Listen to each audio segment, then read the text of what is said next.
ಪ್ರಪಂಚದಲ್ಲಿ ಅತಿ ಹೆಚ್ಚು ತಂಬಾಕು ಗ್ರಾಹಕರನ್ನು ಹೊಂದಿರುವ ದೇಶ ಯಾವುದು? ಚೀನಾ ದೇಶವು ಪ್ರಪಂಚದಲ್ಲಿ ಅತಿ ಹೆಚ್ಚು ತಂಬಾಕು ಗ್ರಾಹಕರನ್ನು ಹೊಂದಿದೆ. ಕೆಳದಿಯ ನಾಯಕರ ರಾಜ ಲಾಂಛನವು ಏನಾಗಿತ್ತು? ಕೆಳದಿಯ ರಾಜ ಲಾಂಛನವು ಖಂಡ ಬೇರುಂಡವಾಗಿತ್ತು.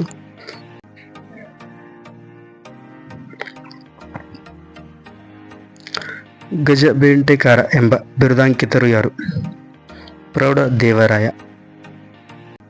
ಮೈಸೂರು ಗೆಜೆಟ್ ಪತ್ರಿಕೆಯನ್ನು ಕರ್ನಾಟಕ ರಾಜಪತ್ರ ಎಂದು ಹೆಸರು ಬದಲಾಯಿಸಿದ ವರ್ಷ 1968ರಲ್ಲಿ. ಚಾಮುಂಡಿ ಬೆಟ್ಟಕ್ಕೆ 1000 ಮೆಟ್ಟಿಲುಗಳನ್ನು ನಿರ್ಮಿಸಿದ ಮೈಸೂರು ರಾಜ ಒಡೆಯರು ಯಾರು? ದೇವರಾಜ ಒಡೆಯರು ಚಾಮುಂಡಿ ಬೆಟ್ಟಕ್ಕೆ 1000 ಮೆಟ್ಟಿಲುಗಳನ್ನು ನಿರ್ಮಿಸಿದರು. ಹೊನ್ನಾವರ ಬಂದರು ಕರ್ನಾಟಕದ ಕೆಳಗಿನ ಯಾವ ಜಿಲ್ಲೆಯಲ್ಲಿದೆ? ಹೊನ್ನಾವರ ಬಂದರು ಉತ್ತರ ಕನ್ನಡ ಜಿಲ್ಲೆಯಲ್ಲಿ ಕಂಡುಬರುತ್ತದೆ. ಅಂತಾರಾಷ್ಟ್ರೀಯ ಕಾಣೆಯಾದ ಮಕ್ಕಳ ದಿನವನ್ನು ಎಂದು ಆಚರಿಸಲಾಗುತ್ತದೆ? ಮೇ 25 ಅಂತಾರಾಷ್ಟ್ರೀಯ ಕಾಣೆಯಾದ ಮಕ್ಕಳ ದಿನ ಎಂದು ಆಚರಿಸಲಾಗುತ್ತದೆ. ಸಂವಿಧಾನ ಜಾರಿಗೆ ಬಂದಾಗ ಮೂಲಭೂತ ಹಕ್ಕುಗಳ ಸಂಖ್ಯೆ ಎಷ್ಟು ಇತ್ತು? 7 ಮೂಲಭೂತ ಸಂಖ್ಯೆಗಳು ಇತ್ತು.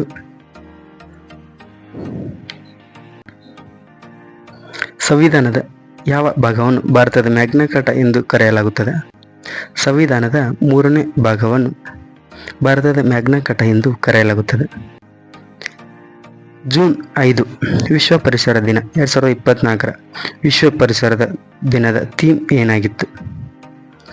ಭೂಮಿ ಮರುಸ್ಥಾಪನೆ, ಮರುಭೂಮೀಕರಣ ಮತ್ತು ಬರ ಸ್ಥಿತಿಸ್ಥಾಪಕತ್ವವು ಜೂನ್ 5 ವಿಶ್ವ ಪರಿಸರ ದಿನ 2024ರ ಥೀಮ್ ಆಗಿದೆ.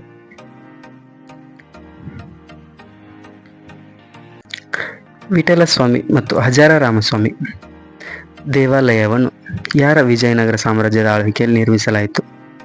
ಕೃಷ್ಣದೇವರಾಯನ ಕಾಲದಲ್ಲಿ ನಿರ್ಮಿಸಲಾಯಿತು. ರಾಷ್ಟ್ರೀಯ ಶಿಕ್ಷಣ ನೀತಿ 2020 ಜಾರಿಗೆ ತಂದ ಭಾರತದ ಮೊದಲ ರಾಜ್ಯ ಯಾವುದು? ಕರ್ನಾಟಕ. ರಾಷ್ಟ್ರೀಯ ಶಿಕ್ಷಣ ನೀತಿ 2020 ಜಾರಿಗೆ ತಂದ ಭಾರತದ ಮೊದಲ ರಾಜ್ಯವಾಗಿದೆ. ನೋಕ್ರೆಕ್ ಬಯೋಸ್ಪಿಯರ್ ರಿಸರ್ವ್ ಎಲ್ಲಿದೆ? ಮೇಘಾಲಯದಲ್ಲಿ ನೋಕ್ರೆಕ್ ಬಯೋಸ್ಪಿಯರ್ ಕಂಡುಬರುತ್ತದೆ.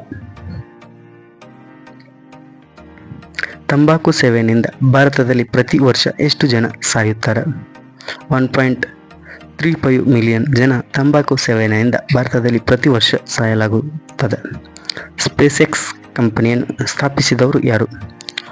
ಎಲನ್ ಮಸ್ಕರು ಸ್ಪೇಸ್ಎಕ್ಸ್ ಎಂಬ ಕಂಪನಿಯನ್ನು ಸ್ಥಾಪಿಸಿದರು. ಎಸ್.ಆರ್. ಬೊಮ್ಮಾಯಿ ವಿರುದ್ಧ ಯೂನಿಯನ್ ಆಫ್ ಇಂಡಿಯಾ ಮೊಕದ್ದಮೆ ಈ ಕೆಳಗಿನವುಗಳಲ್ಲಿ ಯಾವುದಕ್ಕೆ ಸಂಬಂಧಿಸಿದಂತೆ ಒಂದು ಮಹತ್ವದ ತೀರ್ಪು ಆಗಿದೆ? ಆರ್ಟಿಕಲ್ 356. ಇತ್ತೀಚೆಗೆ ಯಾವ ಭಾರತೀಯ ಶಾಂತಿ ಪಾಲಕರು 2023 ವರ್ಷದ United Nations military gender advocate ಅನ್ನು ಪಡೆದರು? ರಾಧಿಕಾ ಸೇನ್ ಅವರು 2023 ವರ್ಷದ United Nations military gender advocate ಅನ್ನು ಪಡೆದರು.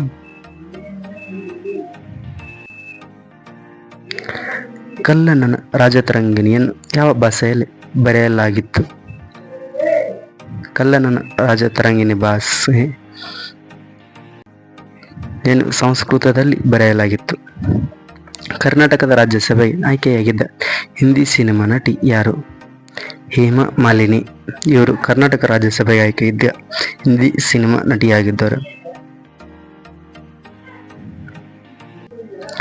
ಭಾರತದಲ್ಲಿ NGOಗಳು ಸ್ವೀಕರಿಸಿದ ವಿದೇಶಿ ಅನುದಾನವನ್ನು ಯಾರಿಂದ ನಿಯಂತ್ರಿಸಲಾಗುತ್ತದೆ? ವಿದೇಶಿ ಕೊಡುಗೆ ನಿಯಂತ್ರಣ ಕಾಯ್ದೆಯಿಂದ ನಿಯಂತ್ರಿಸಲಾಗುತ್ತದೆ.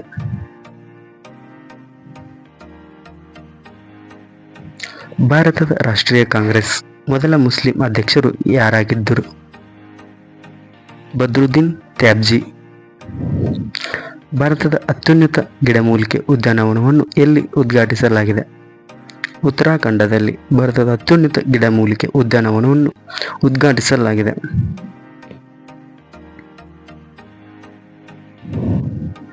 ಕರ್ನಾಟಕದ ಯಾವ ಸ್ಥಳದಲ್ಲಿ ಬಾಹುಬಲಿ ವಿಗ್ರಹ ಇಲ್ಲ?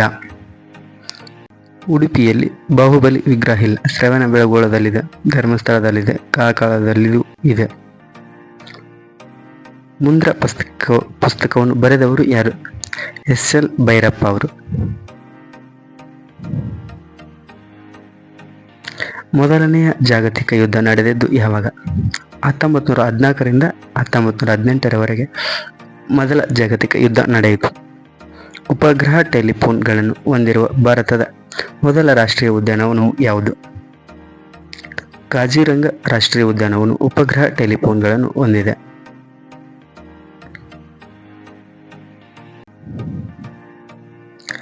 ಅಂಕೋಲಾದಲ್ಲಿ ಯಾರ ನೇತೃತ್ವದಲ್ಲಿ ಉಪ್ಪಿನ ಸತ್ಯಾಗ್ರಹ ಪ್ರಾರಂಭಿಸಲಾಯಿತು?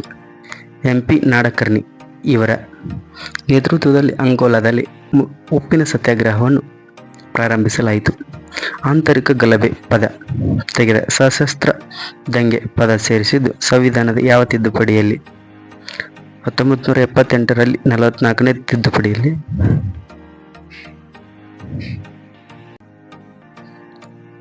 ವಿಶ್ವ ಜಿಮ್ನಾಸ್ಟಿಕ್ ಚಾಲೆಂಜ್ ಕಪ್ ಸ್ಪರ್ಧೆಯಲ್ಲಿ ಚಿನ್ನದ ಪದಕ ಪಡೆದ ಮೊದಲ ಭಾರತದ ಕ್ರೀಡಾಪಟು ಯಾರು? ದೀಪಕ್ ಕರ್ಮಾಕರ್. ಡಿಸೆಂಬರ್ 13, 1946ರಂದು ಸಂವಿಧಾನದ ರಚನಾ ಸಮಿತಿಯ ಉದ್ದೇಶಗಳನ್ನು ಮಂಡಿಸಿದವರು ಯಾರು? ಜವಾಹರ್ಲಾಲ್ ನೆಹರು. ಸಿದ್ಧಾರ್ಥ ಅಥವಾ ಗೌತಮ ಬುದ್ಧನ ಜನ್ಮಸ್ಥಳ ಯಾವುದು? ಗೌತಮ ಬುದ್ಧನು ಲುಂಬಿನಿ ವನದಲ್ಲಿ ಜನಿಸಿದನು. ಪ್ರಸ್ತುತ ಭಾರತದ ಮುಖ್ಯ ಚುನಾವಣಾ ಆಯುಕ್ತರು ಯಾರು? ರಾಜೀವ್ ಕುಮಾರ್ ಇವರು ಪ್ರಸ್ತುತ ಭಾರತದ ಮುಖ್ಯ ಚುನಾವಣಾ ಆಯುಕ್ತರಾಗಿದ್ದಾರೆ.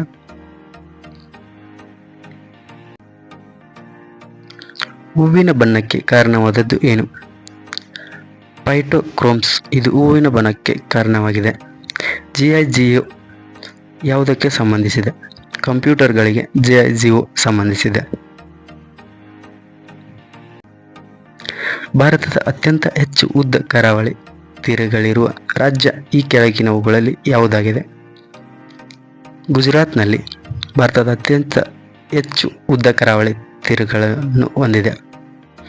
ಭಾರತದ ಮೊದಲ 100% ಇಂಗಾಲದ ತಟಸ್ಥ ಆಸ್ಪತ್ರೆಯನ್ನು ಯಾವ ನಗರದಲ್ಲಿ ಉದ್ಘಾಟಿಸಲಾಯಿತು?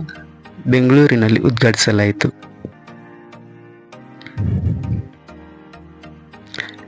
ಕರಾವಳಿ ಪ್ರದೇಶದ ಸಾಂಸ್ಕೃತಿಕ ನೃತ್ಯ ಯಾವುದು? ಯಕ್ಷಗಾನ ಕರಾವಳಿ ಪ್ರದೇಶದ ಸಾಂಸ್ಕೃತಿಕ ನೃತ್ಯವಾಗಿದೆ. ಮೆಕ್ಸಿಕೋ ದೇಶದ ಅಧ್ಯಕ್ಷರಾಗಿ ಯಾರು ಆಯ್ಕೆಯಾಗಿದ್ದಾರೆ? ಕ್ಲಾಡಿಯಾ ಶೈನ್ಬಾಮ ಇತ್ತೀಚೆಗೆ ಮೆಕ್ಸಿಕೋ ದೇಶದ ಅಧ್ಯಕ್ಷರಾಗಿ ಆಯ್ಕೆಯಾಗಿದ್ದಾರೆ. ಚಾಂಗ್-ಇ 6 ನೌಕೆ ಯಾವುದಕ್ಕೆ ಸಂಬಂಧಿಸಿದೆ? ಯಾವ ದೇಶಕ್ಕೆ ಸಂಬಂಧಿಸಿದೆ? ಚೀನಾ ದೇಶಕ್ಕೆ ಸಂಬಂಧಿಸಿದೆ. ಪ್ರಾಜೆಕ್ಟ್ ಎಲಿಫೆಂಟ್ ಯಾವ ವರ್ಷದಲ್ಲಿ ಜಾರಿಗೆ ಬಂದಿತು? 1991-92ರಲ್ಲಿ ಪ್ರಾಜೆಕ್ಟ್ ಎಲಿಫೆಂಟ್ ಜಾರಿಗೆ ಬಂದಿತು. ಹೈಕೋರ್ಟ್ ನ್ಯಾಯಾಧೀಶರಿಗೆ ಪ್ರಮಾಣ ವಚನವನ್ನು ಯಾರು ಬೋಧಿಸುತ್ತಾರೆ? ರಾಜ್ಯಪಾಲರು ಹೈಕೋರ್ಟ್ನ ನ್ಯಾಯಾಧೀಶರಿಗೆ ಪ್ರಮಾಣ ವಚನವನ್ನು ಬೋಧಿಸುತ್ತಾರೆ.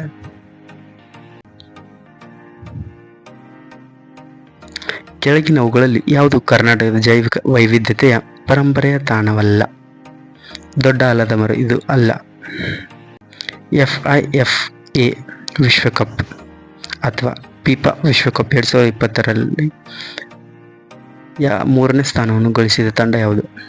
ಕ್ರೊಯೇಷಿಯಾ.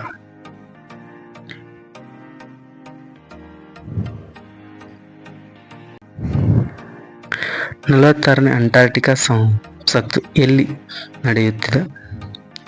ಕೊಚ್ಚಿಯಲ್ಲಿ ನಡೆಯುತ್ತದೆ. ಸ್ಪೇಸ್ ಎಕ್ಸ್ ಕಂಪನಿಯಿಂದ ಇನ್ನು ಸ್ಥಾಪಿಸಿದವರು ಯಾರು? Elon Musk.